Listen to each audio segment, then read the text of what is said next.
Assalamualaikum warahmatullahi wabarakatuh. Perkenalkan, nama saya Rizka Putri. Saya dari jurusan Pendidikan Matematika UIN Suska Riau kelas 6A. Tujuan saya membuat video ini adalah untuk memenuhi tugas akhir dari mata kuliah Perencanaan Pembelajaran Matematika. Silakan disimak video berikut ini. Semoga bermanfaat ya. Yang pertama, saya akan menjelaskan rencana pembelajaran rencana pelaksanaan pembelajaran sistem daring. Yang saya pilih yaitu satuan pendidikannya SMA, mata pelajarannya matematika, kelas 12 semester genap. Untuk materi pokoknya itu peluang kejadian menjemu, submaterinya peluang kejadian saling lepas. Nah, tujuan pembelajarannya melalui kegiatan pembelajaran menggunakan model pembelajaran discovery learning dengan metode diskusi dan tanya jawab, peserta didik dapat mendeskripsikan kejadian saling lepas, membedakan peluang kejadian saling lepas dengan peluang kejadian tidak saling lepas, dan menentukan peluang kejadian saling lepas. Kedua, memahami, menalar, dan menyelesaikan masalah dalam kehidupan sehari-hari dengan menggunakan rumus peluang. Yang pertama, yang selanjutnya yaitu kegiatan pembelajaran. Nah, di sini media yang digunakan pada saat pembelajaran yaitu WhatsApp Group, Google Classroom, Google Meet, dan video yang telah diupload ke YouTube. Alat dan bahannya yang pertama ada laptop, HP, smartphone, tablet, dan lain-lain. Yang sumber belajarnya buku guru dan siswa atau buku paket. Yang kedua LKPD, internet, dan sumber lain yang relevan. Yang pertama pendahuluan. Di sini pada saat pendahuluan guru melakukan presensi kehadiran melalui Google Classroom terlebih dahulu. Kemudian, guru mengundang peserta didik untuk bergabung pada aplikasi Google Meet dengan mengirimkan link Google Meet di WhatsApp Group. Yang ketiga, guru menunggu kehadiran siswa di Google Meet. Yang selanjutnya, guru akan memberikan salam dan mengajak peserta didik untuk berdoa bersama. Kemudian guru akan menanyakan keadaan siswa, apakah sehat semua atau tidak gitu. Selanjutnya guru akan menanyakan kesiapan peserta didik dalam belajar, apakah peserta didik sudah siap untuk memulai pembelajaran hari ini atau tidak. Yang ketujuh, guru menyampaikan materi yang akan dipelajari yaitu tentang peluang kejadian. Yang kedelapan, guru menjelaskan tujuan pembelajaran yang akan diajarkannya, tujuan pembelajaran yang akan dicapai. Yang kesembilan, guru menceritakan materi dengan mengaitkan dengan kehidupan sehari-hari. Yang selanjutnya kita masuk ke pada tahap inti pokok. Yang pertama, guru menanyakan kepada siswa materi yang dipelajari sebelumnya. Yang kedua, guru akan menjelaskan materi secara garis besar, kemudian mempersilahkan siswa untuk menjelaskan apa yang siswa ketahui tentang materi yang dijelaskan tersebut, yaitu materi peluang ya. Yang ketiga, guru menanyakan kepada peserta didik apa ada yang kurang atau belum dimengerti. Yang keempat, guru mengirimkan link YouTube ke WhatsApp. Yang kelima, guru akan menjelaskan tugas yang akan dikerjakan oleh siswa. Yang keenam, guru mengakhiri pertemuan melalui Google Meet dengan mengucapkan salam kepada peserta didik. Yang ketujuh, guru menjelaskan ulang tugas yang akan dikerjakan peserta didik melalui WhatsApp Group. Atau jika peserta didik tidak mengerti, peserta didik akan bertanya pada WhatsApp Group setelah pertemuan di Google Meet itu telah selesai. Kedelapan, guru menjelaskan bahwa nantinya akan ada tanya jawab dengan menunjuk nama peserta didik secara acak. Kemudian guru menginstruksikan siswa untuk menonton video penjelasan di YouTube dan linknya akan dikirimkan melalui WhatsApp group. Kemudian guru memulai tanya jawab dengan siswa melalui WhatsApp group dengan menyebutkan nama peserta didik yang akan menjawab pertanyaan. Guru akan memilih secara random atau acak. Selanjutnya penutup. Guru memberikan kesempatan kepada siswa untuk menanyakan materi yang belum dipahami melalui WhatsApp group. Yang kedua, guru menyimpulkan materi pelajaran hari ini melalui WhatsApp group. Pada akhir penutup di Google Meet, guru juga menyimpulkan materi pembelajaran hari ini. Tapi mungkin beberapa siswa belum menangkap, kemudian guru akan menyimpulkan kembali melalui WhatsApp group. Yang ketiga, guru memberikan tugas kepada siswa untuk mengerjakan tugas individu yang berkaitan dengan materi hari ini sebagai pekerjaan rumah atau PR melalui Google Classroom yang akan dikumpulkan pada pertemuan berikutnya. Yang keempat, guru menginstruksikan siswa untuk mempelajari materi pertemuan selanjutnya melalui WhatsApp group. Yang kelima, guru menutup pelajaran dan memberi salam melalui WhatsApp group. Yang selanjutnya yaitu penilaian hasil pelajaran. Yang pertama ada penilaian pengetahuan yang dapat berupa tes tertulis atau observasi pada saat diskusi tanya jawab atau percakapan serta penugasan. Yang kedua penilaian sikap berupa penilaian diri dan keaktifan siswa. Yang ketiga penilaian keterampilan berupa penilaian untuk kerja, penilaian presentasi, dan penilaian portofolio. Dapat kita lihat pada instrumen di bawah ini.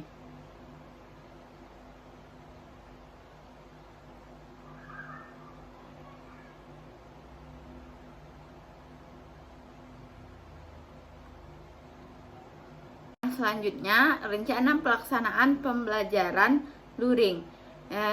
Sama seperti sebelumnya, saya memilih satuan pendidikan SMA dengan mata pelajaran matematika kelas 12 semester genap dengan materi pokok peluang kejadian menjemuk dan submaterinya peluang kejadian saling lepas. Nah, tujuan pembelajarannya sama dengan yang tadi. Kemudian untuk kegiatan pembelajarannya menggunakan media yang pertama untuk mengetahui percobaan ruang sampel dan menghitung peluang kejadian.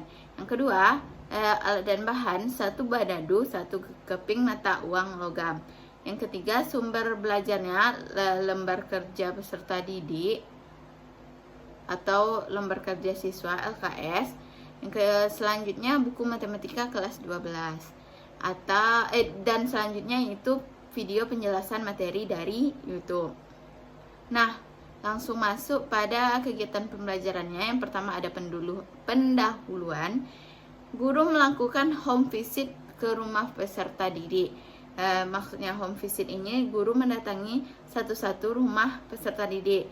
Yang sebelumnya guru telah membuat daftar-daftar rumah yang berdekatan, rumah peserta didik yang berdekatan. Jika rumah peserta didik itu berdekatan, maka bisa ditentukan satu rumah untuk melaksanakan home visit ini. Misalnya di suatu desa itu ada 5 orang rumah murid yang berdekatan, maka itu dijadikan satu tempat belajar, dipilih rumah siapa yang bersedia untuk dijadikan home visit oleh guru. Yang kedua, guru mengucapkan salam dan menyapa wali peserta didik. Yang ketiga, guru menanyakan kabar dan menyampaikan tujuannya melalui home visit. Selanjutnya, guru mempersiapkan kelengkapan belajar. Kita masuk pada kegiatan intinya. Yang pertama, guru meminta peserta didik melempar koin sebanyak 1 kali. Kemudian guru akan menjelaskan materi yang telah dipersiapkan, mengapa peserta didik harus melempar koin sebanyak 1 kali. Akan mengaitkan materi dengan apa yang dilakukan peserta didik. Yang ketiga, guru memberikan contoh persoalan matematika dalam kehidupan sehari-hari yang berkaitan dengan peluang kejadian. Yang keempat, guru memberikan LKPD kepada peserta didik. Yang kelima, guru memberikan kesempatan kepada siswa untuk berdiskusi dengan teman yang tinggal di sekitar rumah siswa. Jika tidak ada, maka siswa itu bisa berdiskusi dengan guru itu sendiri. Yang keenam, guru melengkapi LKPD yang telah disediakan. Guru mengawasi dan membimbing siswa dalam mengerjakan LKPD. Yang kedelapan, guru meminta masing-masing siswa untuk menyajikan atau mempresentasikan hasil kerjanya serta cara perhitungannya di depan kelas. Yang selanjutnya yaitu bagian penutup. Yang pertama, guru memberikan tugas kepada siswa untuk mengerjakan tugas individu yang berkaitan dengan materi hari ini sebagai pekerjaan di rumah atau PR. Yang kedua, guru meminta agar siswa mempelajari materi pertemuan selanjutnya dan mengulang materi yang dipelajari hari ini. Yang ketiga, guru menutup pelajaran dan memberi salam. Selanjutnya, pembelajaran RPP tatap muka. Di sini saya juga mengambil satuan pendidikan yang sama, yaitu SMA mata pelajaran matematika kelas 12 semester genap dengan materi pokok peluang kejadian menjemuk. Tujuan pembelajarannya ini melalui kegiatan pembelajaran menggunakan pembelajaran discovery learning dengan metode diskusi dan tanya jawab. Peserta didik dapat mendeskripsikan peluang kejadian lepas, membedakan peluang kejadian saling lepas dengan peluang kejadian tidak saling lepas, dan menentukan peluang kejadian saling lepas. Yang kedua, memahami, menalar, dan menyelesaikan masalah dalam kehidupan sehari-hari dengan menggunakan rumus peluang. Kita masuk kepada kegiatan pembelajaran. Yang pertama, setelah guru masuk ke dalam kelas, guru memberi salam kepada peserta didik. Yang kedua, guru meminta salah satu peserta didik untuk memimpin doa yang biasanya dipimpin oleh ketua kelas. Yang ketiga, guru bertanya kabar siswa. Yang keempat, guru mengkondisikan suasana belajar yang menyenangkan serta mengecek kehadiran peserta didik. Yang kelima, guru melakukan apresiasi dan motivasi dengan mengaitkan materi yang akan dipelajari dengan materi sebelumnya. Contohnya, jika siapa yang bisa menjawab, maka akan ibu tambahkan nilai bonus. Guru menyampaikan indikator pencapaian kompetensi dengan tujuan pembelajaran. Guru menyampaikan teknik penelitian dan gambaran kegiatan yang akan dilakukan.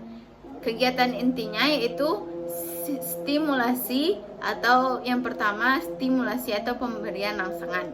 Yang pertama, guru meminta peserta didik mengamati gambar atau ilustrasi kejadian pada slide yang ditayangkan, yaitu tentang peluang suatu kejadian dari pelemparan sebuah dedu. Yang kedua, identifikasi masalah.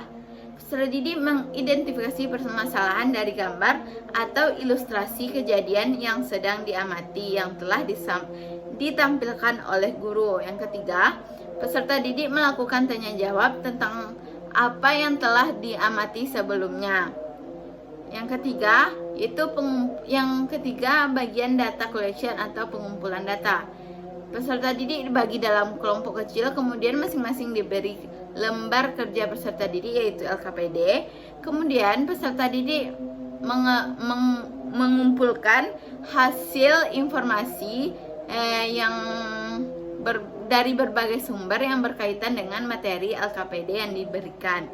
Yang keenam, peserta didik dibimbing untuk berdiskusi tentang peluang suatu kejadian lepas dan peluang kejadian tidak lepas, serta cara menentukan peluang kejadian saling lepas dan kejadian tidak saling lepas. Yang selanjutnya yaitu bagian dari pembuktian. Meminta salah seorang peserta didik sebagai perwakilan kelompoknya untuk menampilkan jawaban, kemudian peserta didik lain diminta untuk menanggapi. Artinya di sini kelompok lain juga bisa aktif gitu dalam menanggapi peserta didik dalam mempresentasikan hasil dari kelompoknya dan kelompok lain yang menanggapinya. Yang selanjutnya, guru memberikan konfirmasi atas jawaban yang ditampilkan oleh peserta didik.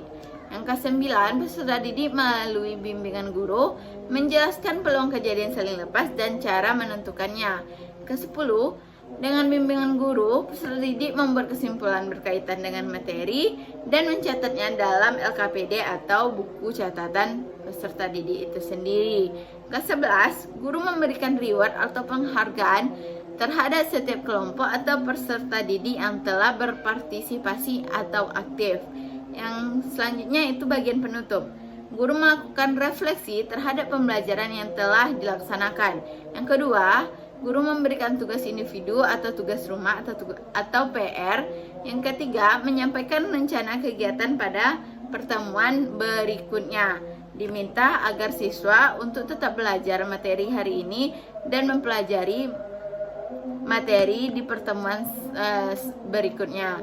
Guru menyampaikan salam penutup dan meninggalkan kelas. Selanjutnya, penilaian hasil pembelajaran. Yang pertama ada penilaian pengetahuan, berupa penilaian tes tertulis atau observasi terhadap diskusi, tanya jawab, dan percakapan serta penugasan. Yang kedua, penilaian sikap, berupa penilaian diri dan keaktifan siswa. Yang ketiga, penilaian keterampilan, berupa penilaian untuk kerja, penilaian presentasi, dan penilaian portofolio. Selanjutnya itu lampiran instrumen penilaian dari rubrik penskoran. Pertama ada penilaian pengetahuan. Di sini ada penilaian tertulis. Nah, lembar penelitian tertulisnya dapat kita lihat sebagai berikut. Yang pertama isi nomor 1, nomor 2, dan aspek penilaian dan nilainya. Nah, ini skor yang bisa kita tulis dari tabel di atas tadi. Ini skor yang pertama itu lembar penilaian tertulis. Di sini tabel yang masih kosong untuk skornya dapat kita lihat dan aspeknya dapat kita lihat pada tabel di bawah ini untuk mengisi tabel yang ada di atas. Yang pertama yaitu cara penilaian tepat dan hasil benar 20. Cara penyelesaian tepat dan hasil salah 10.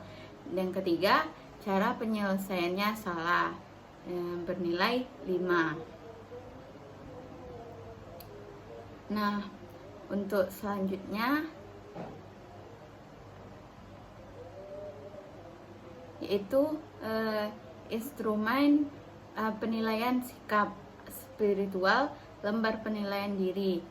Petunjuk umumnya, instrumen penilaian sikap spiritual ini berupa lembar penilaian diri. Kedua, instrumen diisi oleh peserta didik untuk menilai dirinya sendiri. Yang kedua, petunjuk pengisian. Berdasarkan perilaku kalian selama satu kompetensi dasar terakhir, nilailah sikap peserta didik Anda dengan memberi skor 4, 3, 2, 1 pada lembar observasi dengan ketentuan sebagai berikut. 4. Apabila melakukan perilaku yang diamati banyak lebih dari 5 kali. 3. Apabila melakukan perilaku yang diamati sebanyak 3-5 kali. 2. Apabila melakukan perilaku yang diamati sebanyak 1-2 kali. 1. Apabila tidak pernah melakukan perilaku yang diamati. Kolom skor akhir dan ketuntasan diisi oleh guru bidang studi. Nah, untuk selanjutnya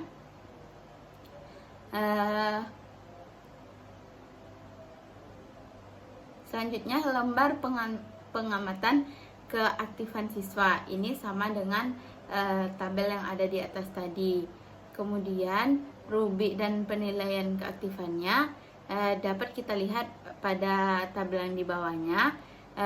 Aspek yang diamati, yang pertama kesiapan siswa dalam mengikuti pembelajaran. Yang pertama, siswa tenang dan menyiapkan buku serta alat tulis, dapat poin 3, dan begitu seterusnya. Yang kedua yaitu rasa ingin tahu siswa. Yang ketiga, interaksi siswa dengan guru. Yang keempat, rasa antusias. Yang kelima, interaksi dengan siswa. Yang keenam, menuliskan jawaban dan pertanyaan yang terdapat pada LKS atau LKPD. Nah, itulah instrumen dari penilaian siswa atau peserta didik. Baiklah, hanya itu yang dapat saya sampaikan. Lebih dan kurang saya mohon maaf. Wabillahi taufik wal hidayah. Wassalamualaikum warahmatullahi wabarakatuh. Terima kasih.